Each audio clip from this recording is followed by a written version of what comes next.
So there's another issue that seems to confront many marriages. Sometimes one spouse sets aside their dreams so that the other can live theirs. Ethan and Olivia had been married for about 3 years. Olivia had a knack for making jewelry. It was really more than a knack, it was a gift because people were amazed at the things she made. And so what began as a hobby and a way to make gifts for close friends and family gradually turned into a part-time business. Olivia was elated because people were actually willing to pay money for her products.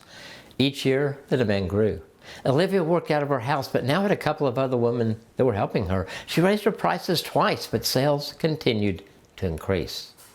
One day, a friend in commercial real estate called about a retail space that was opening in a local shopping center. So with the mix of other tenants, Olivia's jewelry store would be a perfect fit.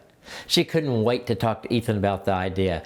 Ethan was happy for her and very supportive, though he knew his plans would have to be put on hold for a time. Ethan wanted to go to school to increase his computer knowledge. They had set aside money for that, but Ethan was more than willing to use it so that Olivia could open her store. Well, the store opened in that fall and was an instant success. Everyone seemed to know about Olivia's jewelry, and word of the new store spread fast. Olivia was a natural.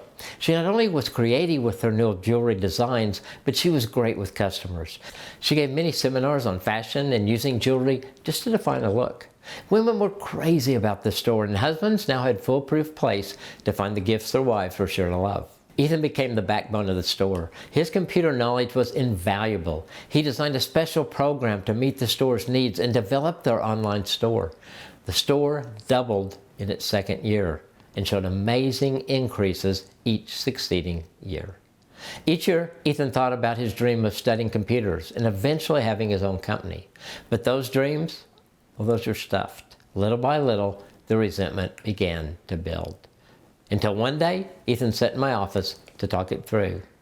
We met off and on for a few months, and as we worked through some things, Ethan was able to see that God really had answered his prayer. But it was just different than he expected. Ethan wanted to own his own business. He wanted to work with computers, be creative, and help companies build their businesses. He was doing all of those things.